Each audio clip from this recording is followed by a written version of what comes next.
So this case happens in the same year. So Geduldig v. Aiello.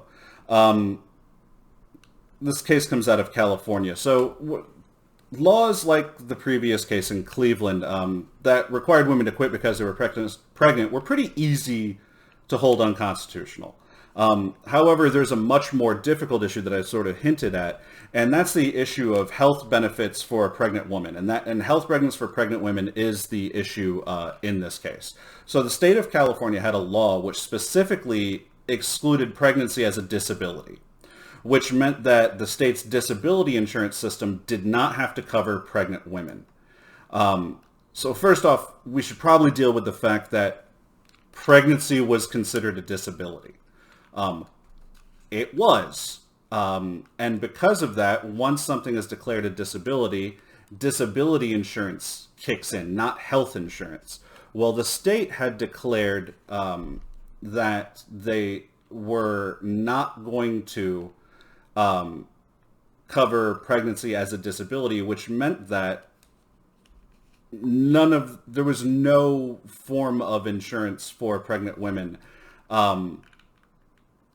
at all, unless so this is when the state employed you or a school board employed you or something like that. Other companies could choose to have insurance cover pregnancy, but the state did not have to. Essentially, what it meant for employees of the state is that health insurance wouldn't be provided for pregnant women. So, the issue in this case is whether the lack of inclusion of women under disability insurance was a violation of Equal Protection Clause. And the court in this case says no, it's not. And this is where we really get at the issue that I was sort of foreshadowing, and that is the Supreme Court says that this case of pregnancy-based discrimination is not at all invidious discrimination, because the classification that is made in this case is not based on gender. The classification is made on a health characteristic, and that health characteristic is pregnancy. So the majority opinion in this case says that there is absolutely no protection from which men are protected that women are not.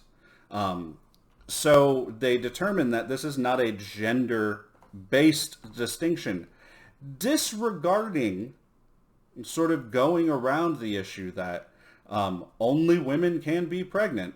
They say that this is not a classification based on gender, which, in a very narrow legal sense, as words are written on paper, is true. This is not a gender-based distinction.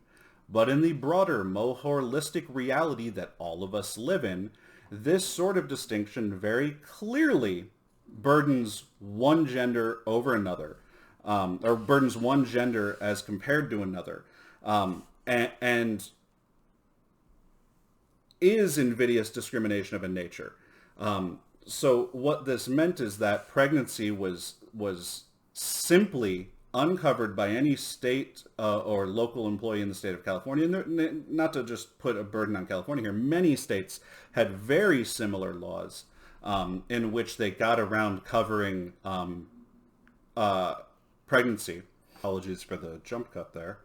So yeah, this case sort of rolls in that these sorts of laws which make a distinction for health purposes in the basis of pregnancy are not a violation of the Equal Protection Clause because they're not gender-based classifications, they're something else. Those judges in dissent point out very clearly that pregnancy is, by definition, something that can only happen, a subset of events that can happen to one gender and one gender exclusively.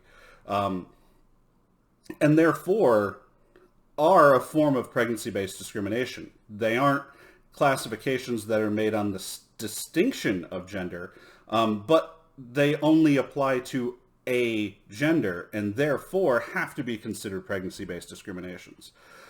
But the reason why this decision seems so out of step with the decision that happened just months earlier is because at this point, Congress had really provided absolutely no guidance in terms of how to handle these sorts of cases. how to handle cases in which distinctions were made between pregnant women and non-pregnant women.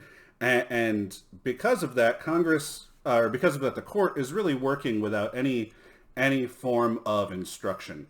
And these cases, Cleveland and Geduldig, do appear very out of step with each other. They don't fit neatly together, and that's why I chose to focus on these two before we get to the next case, which really does sort of really spurn Congress into action. And we'll see that how many times when the Supreme Court makes a decision that ultimately turns out to be massively unpopular, Congress is spurned into taking action.